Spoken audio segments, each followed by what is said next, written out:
Seja muito bem-vindo ao Conversas que Curam. No episódio de hoje, vamos abordar um tema que atinge milhares de pessoas, muitas vezes de forma silenciosa: os vícios e as compulsões. Mais do que falar sobre dependências, queremos compreender o que existe por trás desses comportamentos e, principalmente, mostrar que existe um caminho para a recuperação. Para essa conversa muito boa e edificante, nós vamos receber aqui um terapeuta incrível. Ele dedica a sua vida ao cuidado da saúde emocional. Seja muito bem-vindo, Pedro. É um prazer ter você aqui conosco.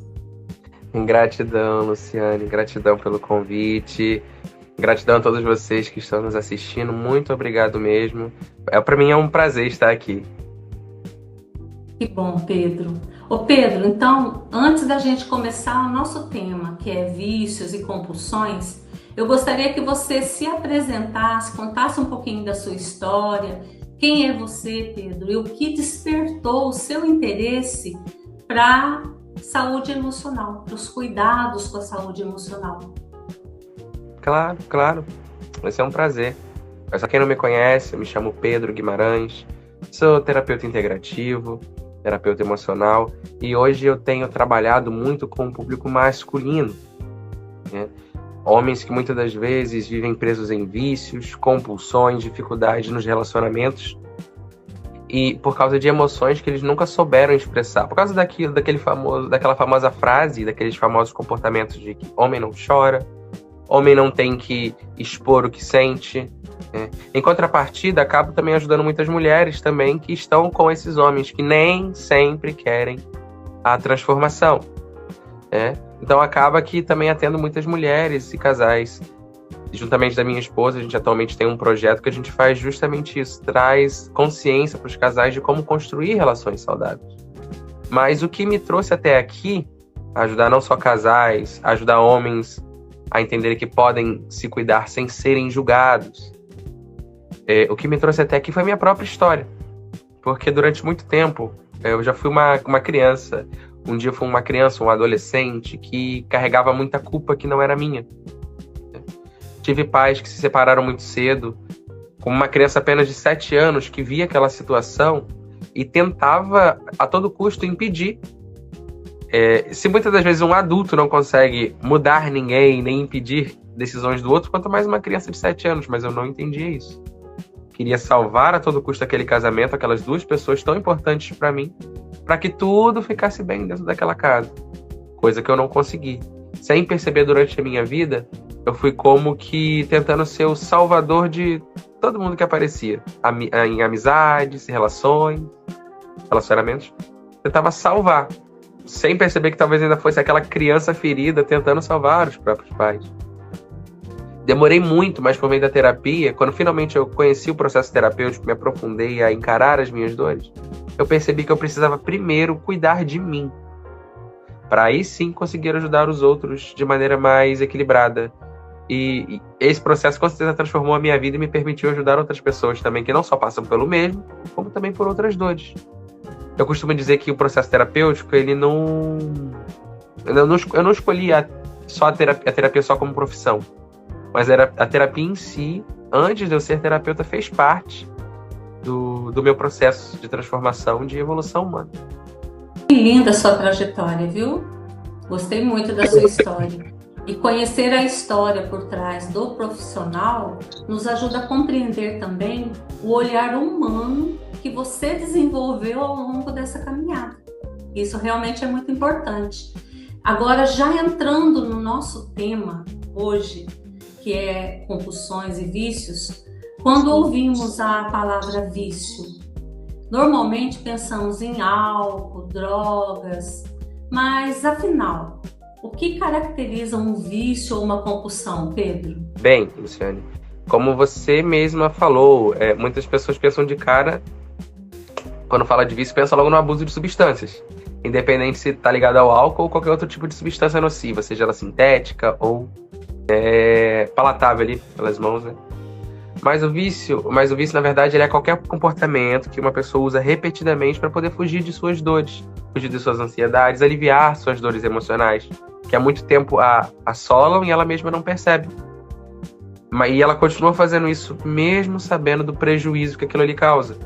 A diferença é que, por alguns minutos, apesar dela ver que causa prejuízo, por alguns minutos aquilo ali traz alívio para ela.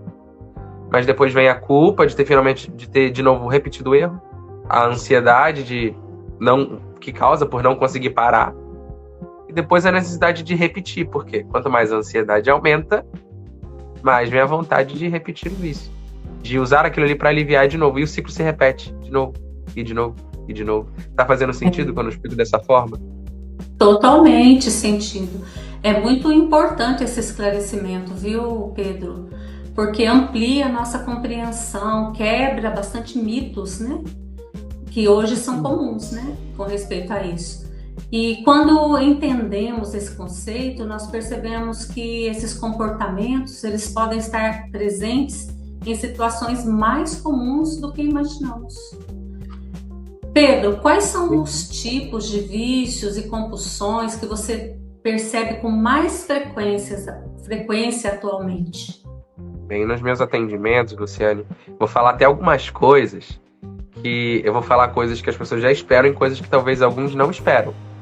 Eu vejo as pessoas viciadas em conteúdo adulto, drogas, apostas, substâncias, jogos de redes sociais, compras, viciadas no excesso de comer, mas também vejo pessoas viciadas em outras coisas, como relacionamento, treino do corpo excessivo, trabalho, pessoas viciadas, inclusive, em agradar os outros, ajudar a todo mundo, menos a si mesma.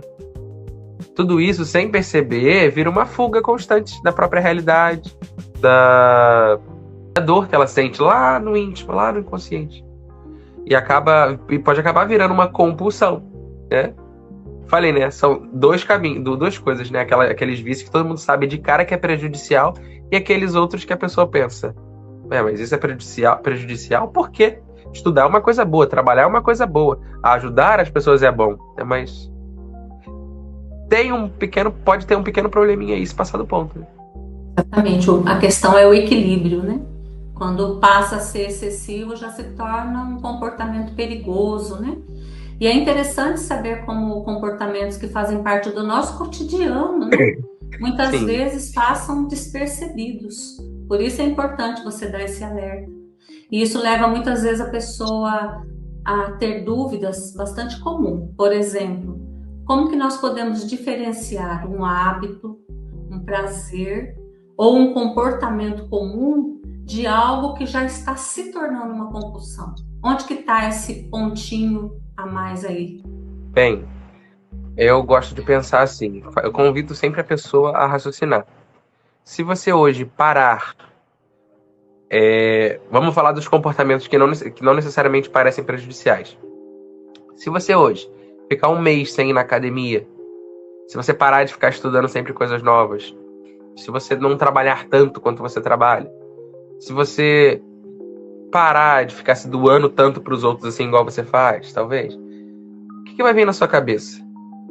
Uma irritação muito forte, uma ansiedade, uma sensação de vazio, sensação de perda, alguma sensação negativa, sabe? Que você não sabe de onde vem, mas está ali, inconsciente.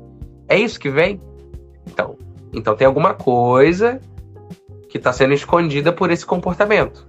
Que você tá apenas usando essa atividade para distrair a mente. E uma outra pergunta que eu costumo fazer é: esse hábito que você está usando para poder,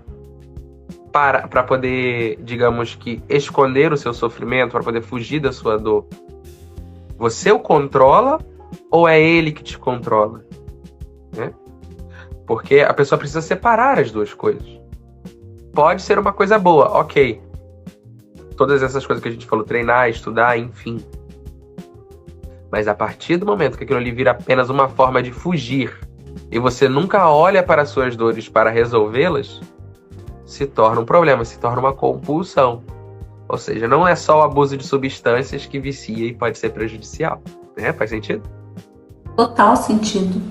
E essa diferença, Pedro, ela é fundamental, porque nem todo comportamento frequente representa um problema, mas existem sinais que merecem atenção, e você deixou bem claro. E quando essa compulsão começa a se instalar, normalmente existe algo mais profundo acontecendo, né, Pedro? O que geralmente está por trás de um comportamento compulsivo? Falar a verdade, né? Ninguém cai num vício, ninguém cai numa compulsão porque gosta de sofrer. Vamos ser sinceros. Existe sempre uma questão por trás. Seja a dor da rejeição que ela sofreu lá atrás, seja uma infância muito difícil, seja sentimento de abandono, baixa autoestima, vergonha, né?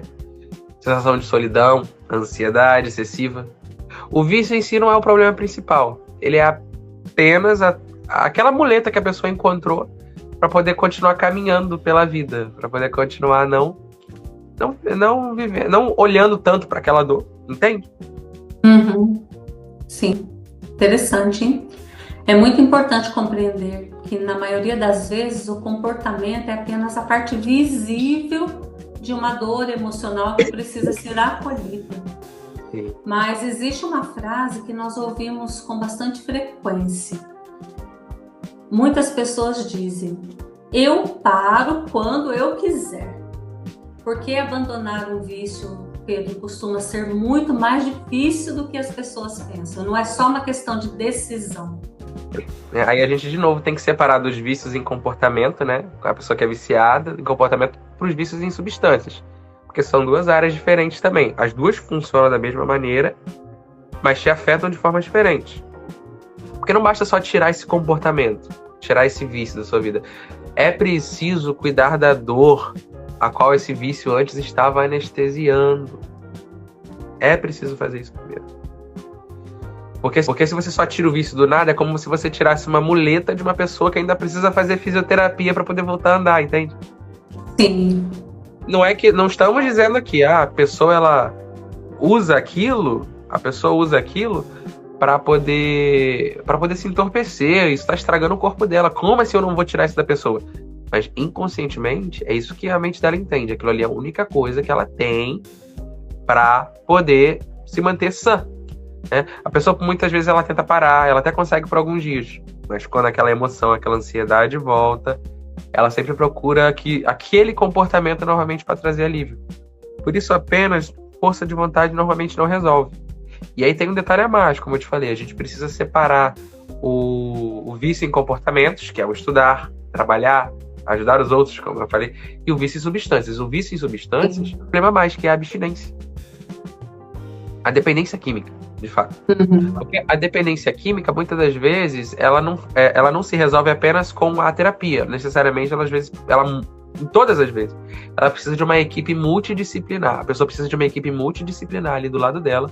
Não só um terapeuta, um psicólogo, a pessoa precisa também ter um psiquiatra ali, talvez prescrevendo medicações que vão ajudar a mente da pessoa a diminuir os impulsos químicos. Não estamos mais falando agora de impulsos de ansiedade, né? Que o vício é para apagar essa ansiedade. Agora estamos falando de impulsos químicos. Por quê? Porque toda vez que a pessoa usa aquela substância, ela altera. Usou uma vez, acabou, mudou para sempre. Ela altera o sistema de prazer e recompensa do cérebro. Nada além disso, ela altera o sistema de prazer e recompensa do cérebro. Então, toda vez que ela vai usar de novo, ela precisa de uma dose cada vez maior daquilo ali. E cada vez maior, até que chega uma hora que ela está procurando outras substâncias. E quanto mais no fundo do poço ela vai, mais difícil é ela sair. Né? Então, não é só a ansiedade que vem e faz a pessoa querer fugir e usar o vício. Também vem a abstinência. E no início, antes talvez a pessoa usasse só por ansiedade ali, mas depois que ela começa a usar, vem o segundo problema. Ela usa por ansiedade e porque a mente dela já não consegue mais viver sem aquilo. Dependência química. Por isso, só força de vontade não resolve. Faz sentido? Total sentido. E essa explicação é tão importante, Pedro, porque ajuda a reduzir os julgamentos, né?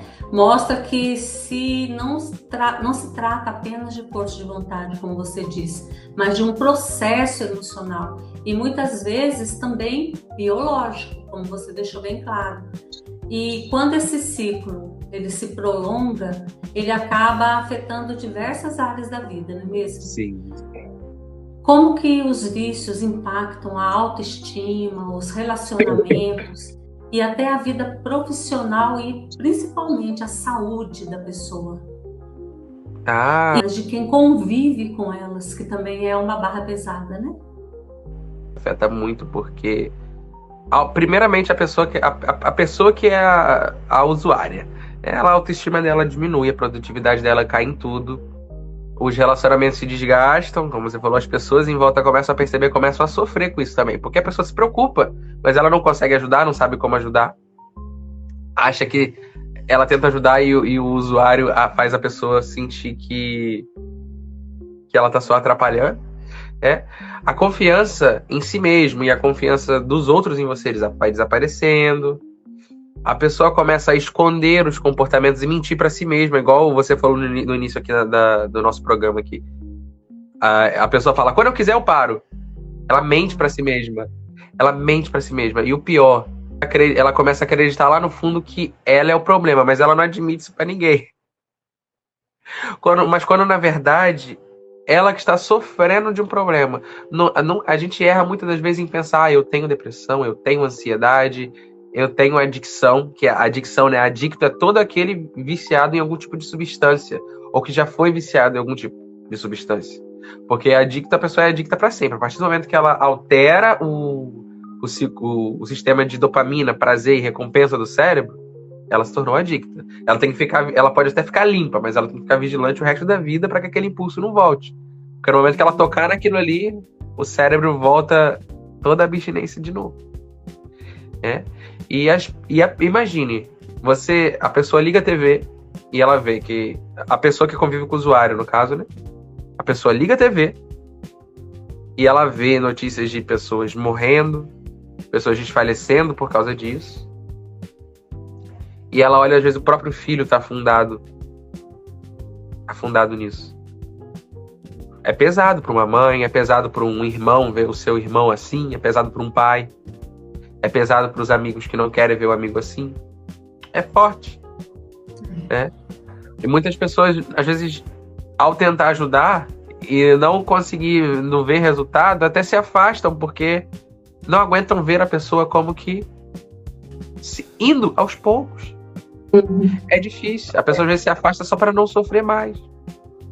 E o que há de detalhe aí também na questão da adicção, porque a gente está focando aqui no vício em substâncias, né? Existem duas substâncias, por exemplo, que são ruins, as pessoas viciam, mas hoje em dia são legalizadas. Algumas das pessoas conseguem até de graça. Por exemplo, o álcool. Quantas pessoas não sofrem demais com isso em excesso, se entorpecem do álcool para se distrair de suas dores. O conteúdo adulto, a pornografia mesmo, por exemplo. Algumas pessoas não precisam nem pagar para ter acesso. Conseguem de graça. Então, quando uma droga é lícita, que a pornografia ela faz o quê? Ela cria de forma sintética, gera de forma sintética bombas e bombas de dopamina na mente da pessoa. Bombas e bombas de dopamina.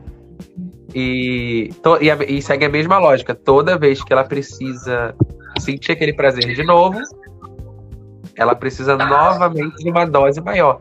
Só que aí que mora o perigo. Porque enquanto na droga a pessoa ela precisa ir até um lugar para comprar, alguém tem que trazer para ela, a pornografia tá ali, a um clique de distância. Então ela mesma vai se dosando com doses cada vez maiores, até que todo esse processo aqui, que às vezes em algumas pessoas demoram meses ou anos, pode acontecer em muito menos tempo na pessoa que é viciada em conteúdo adulto. E é pior ainda. A pessoa finge para si mesma que tá conseguindo vencer. Que aquilo ali não afeta ela, que aquilo ali não é um problema. Só que na verdade é um problema muito maior. Fora a culpa, né, Pedro, que a pessoa sente, né? Ela se sente muito mal depois que acontece, que cede, né?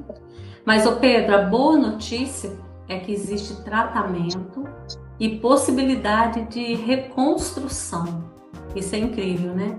Dentro do processo terapêutico, como a pessoa começa a recuperar o controle da própria vida e começa a romper esse ciclo? Essa pergunta é muito boa, porque a pessoa ela só começa esse processo de recuperação quando ela decide apenas lutar contra o vício, mas também começar a compreender que dor esse vício está anestesiando. Pedro, eu tô entendendo você tá conversando aqui com a gente, que o vício serve para anestesiar algum tipo de ansiedade, mas ansiedade de quê? Ansiedade muitas das vezes é o medo de sentir algo que machucou de novo. E na terapia a gente não pergunta apenas como parar, nós perguntamos o que essa dor quer mostrar para você. O que essa dor está dizendo para você.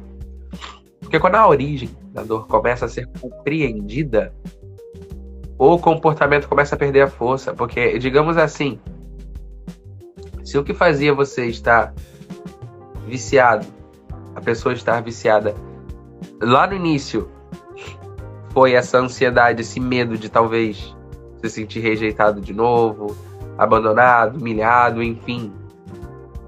Qualquer uma das dores da vida, injustiçado. Se essa ansiedade que você sente de forma inconsciente foi ela que causou, que serviu de gatilho lá atrás para você viciar em se entorpecer, quando você como que desliga essa dor, não estamos falando de apagar memórias, estamos falando de desligar essa dor, de apagar a dor. A memória está ali, mas apagar a dor, reprocessar aquele momento. Quando nós fazemos isso, o impulso perde a força, porque já não tem mais razão para ele existir, ele deixa de ser necessário. Claro, estamos falando apenas do cuidado emocional. Lembra que eu falei a questão de que na questão da pessoa que não é viciada só em comportamento, mas que é viciada também em alguma substância, ela precisa de uma equipe multidisciplinar, ela precisa de medicação, ela precisa do terapeuta acompanhando, ela precisa de pessoas, apoio ali para quando ela tiver de cara com vício, ela tem alguém para segurá-la.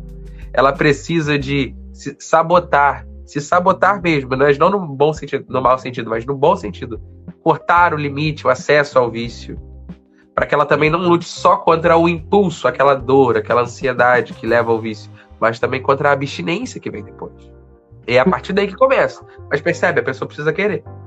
Sim. A pessoa precisa querer. Sim, tudo parte daí, né, Pedro? O Pedro, é muito encorajador saber que a recuperação, ela acontece passo a passo e que ninguém precisa enfrentar esse processo tão doloroso, muitas vezes, sozinho, né? Ela pode contar com ajuda. E imagino que ao longo da sua trajetória profissional, algumas histórias tenham deixado marcas especiais, né? Existe alguma história de superação ou transformação que tenha marcado a sua trajetória e que você possa conversar, contar para os nossos ouvintes para que seja uma inspiração? Sim. Sem expor ninguém, claro, né? Citando nomes ou lugares, né? Sem expor ninguém. Tem um depoimento, a história, assim... Eu já vi pessoas que chegaram até mim dizendo que já tentaram diversas vezes abandonar o vício, mas sempre voltavam, seja qual fosse o vício. E quando elas começaram a olhar as próprias histórias, olhar as próprias dores, reconhecer por que aquilo tudo começou, porque muitas das vezes a pessoa ela foca só naquilo que está dando prazer, mas ela não olha para onde tudo começou. Quando as pessoas perceberam que não estavam lutando somente contra pornografia, contra a comida, contra o álcool, igual o caso, por exemplo, de um cliente. Um dos meus primeiros clientes, ele chegou até a mim com essas mesmas queixas e logo nas primeiras sessões ele começou a perceber que existiam muitos sentimentos antigos que ele não tinha aprendido a enfrentar. Ele percebeu certa vez andando pela praia, né? Uma criança estava desaparecida. As pessoas começaram a bater palma, né? Começaram a procurar os pais daquela criança, e todo mundo se unindo para poder achar os pais daquela criança. E aí acharam os pais daquela criança, todo mundo comemorou. A menininha encontrou os pais. Uma cena linda. Ele falou que ele vinha a emoção, mas ele brigava consigo mesmo. Porque ele não podia chorar, porque chorar era fraqueza. Chorar era vergonhoso. Expressar emoções desse tipo era drama. E aí ele começou a trazer isso. Aí ele pegou isso no início da terapia. Ele falou: rapaz, falou comigo, Pedro, percebi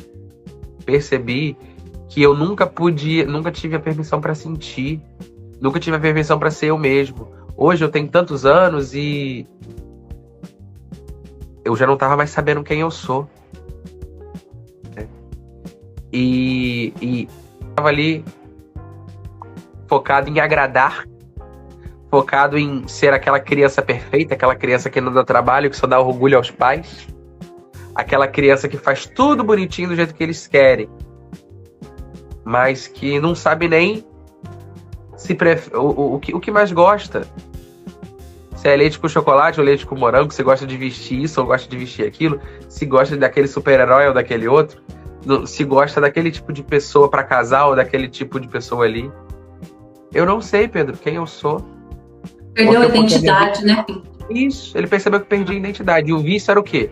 O vício era o único local onde ele sentia que tinha controle, onde ele sentia que podia ser ele mesmo, onde ele sentia que podia ter alívio. Isso ali, no conteúdo adulto, no caso, né? Era o ambiente onde ele sentia que tinha total controle, fazer o que quisesse, sentir o prazer, o nível de prazer que quisesse, sem ninguém julgar, afinal ninguém estava vendo. E por anos a fio, ele escondido, ele se guardou, ele escondeu isso. Mas aos poucos o que aconteceu com ele, realmente, produtividade foi caindo, a consciência ia pesando, o sentimento de culpa ia o destruindo por dentro. E aquela sensação de perda de identidade ia só aumentando. E ele não entendia o que era.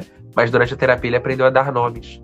Hoje em dia ele não só abandonou o vício, como ele agora, né? Ele tem a sua parceira, ele tem construído a sua vida, ele tem crescido e tem inclusive sido inspiração para outras pessoas à volta dele.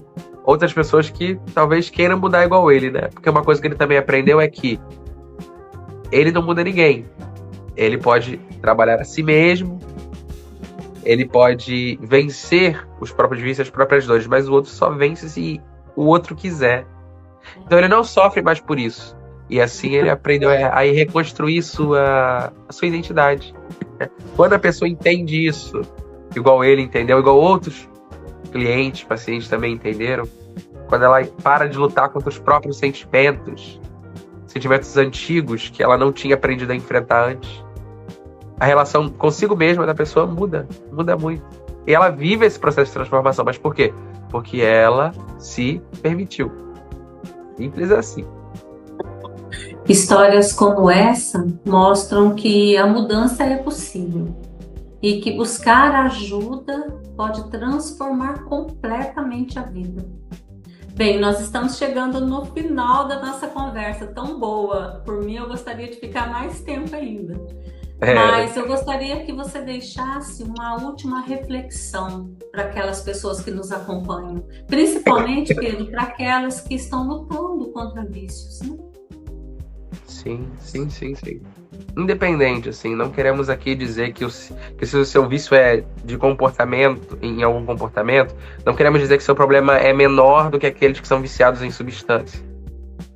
Não queremos dizer que anular o sofrimento de ninguém, mas independente do vício, da compulsão que você tenha hoje em dia, se você sente que perdeu o controle de você mesmo, não simplesmente o controle da sua vida, mas o controle de você mesmo, não transforme isso em motivo de vergonha, transforme isso em motivo de pedir ajuda. Pedir ajuda, não só para quem é mais próximo de você, seja se na sua idade, se você tem seus pais para pedir ajuda, seus amigos, mas também um profissional habilitado, um profissional capacitado. Para mim mesmo é um prazer ajudar quem vem até mim pedindo essa ajuda. É maravilhoso ver a pessoa se transformar, fazer parte do processo. Mas uma coisa que você precisa entender, meu querido, minha querida, é que pedir ajuda não é fraqueza.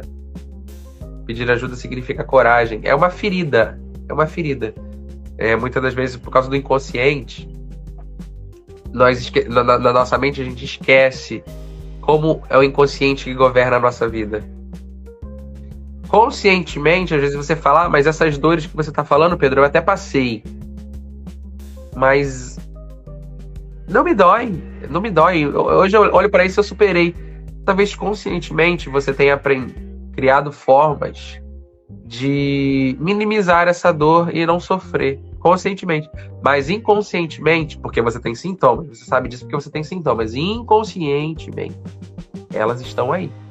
Na sua dificuldade de se posicionar, na sua dificuldade de abandonar esse vício, na sua dificuldade de se relacionar, nos seus problemas constantes em relacionamentos, ao viver as mesmas decepções, as mesmas sensações de rejeição, abandono, humilhação, enfim, injustiça, que seja. Você tem sintomas e as coisas estão se repetindo na sua vida. É como se você tivesse feridas abertas. E uma ferida aberta, ela dói. E aí talvez você tenha medo de tentar sarar, né? Passar o metiolate arde. Tentar retirar um espinho profundo enfiado na carne, dói, arde muito. Mas antes doer como nunca ali naquele momento, do que você talvez perder um membro lá na frente por alguma infecção pior, não é? O emocional também é assim.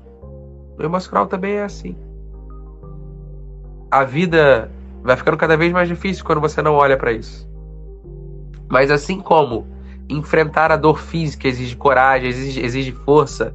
Já viu aqueles filmes, meu querido? Quando a pessoa bota um pano na boca para morder enquanto vai desinfetando aquela ferida. A pessoa precisa de força, de coragem. Por que no emocional a pessoa não precisaria do mesmo? Se alguém te disse que enfrentar suas dores emocionais é fraqueza, essa pessoa mentiu para você. Mentiu porque talvez ela mesma não tenha força suficiente de encarar as próprias dores. E aí disse para você o quê? Que você não consegue. Que se você fizer, você é fraco. Mas não, é mentira. Isso é coragem. Enfrentar suas dores é coragem. Toda dor tem uma origem. Todo comportamento, todo vício tem um porquê. Toda emoção tem lógica. E toda transformação começa quando você deixa de olhar para isso como uma luta eterna, mas passa para olhar para isso com responsabilidade e acolhimento para si próprio. Quando você passa para olhar para a origem disso tudo. Quando você passa a se acolher sem julgamento e permitir que outras pessoas, ou talvez um profissional, acolha você também sem julgamento. Você não precisa enfrentar isso sozinho. Ninguém precisa. Amém. Ô Pedro, depois as suas redes sociais vão ficar expostas aqui, tá bom? Para o pessoal. E você que está acompanhando o nosso podcast hoje, essa conversa tão incrível com o Pedro, e que está precisando dessa ajuda para trabalhar algum vício, né? Você que é esposa ou marido de uma pessoa que está passando por uma situação difícil, de vício, né? O Pedro, a esposa dele, eles são especialistas nisso. Então, procure ajuda, né? O Pedro vai estar à disposição para ajudar vocês. Ô Pedro, eu quero agradecer imensamente pela sua participação, pela sua generosidade, viu? Em compartilhar seus conhecimentos e por nos ajudar a compreender esse tema tão importante. Eu que agradeço, Luciane. Foi para mim um prazer de verdade ter esse espacinho aqui com você, essa meia hora aqui para a gente poder expor esse assunto tão importante, né? Colocar em pauta essas questões que às vezes para muitos são polêmicas, mas são necessárias de serem ditas, né? Porque um problema só deixa de ser um problema quando a gente admite que ele existe. Um problema só pode ser solucionado quando a gente reconhece. Então, reconheça que você precisa de ajuda. Tá tudo bem. Você vai ser ajudado e não julgado. Aqueles que quiserem te julgar, você deixa pra lá, mas foca naqueles que querem te ajudar. Você não precisa viver, né, preso nisso pra sempre, viu? Viu que mensagem final mais linda? Muito obrigada, Pedro. Até uma próxima ocasião, viu? Até uma próxima ocasião. Quem quiser pode entrar em contato comigo aqui no número, redes sociais. Acho que vai estar por aqui em algum lugar. Vai.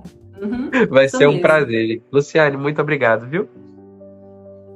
E assim chegamos ao final de mais um episódio do Conversas que Curam.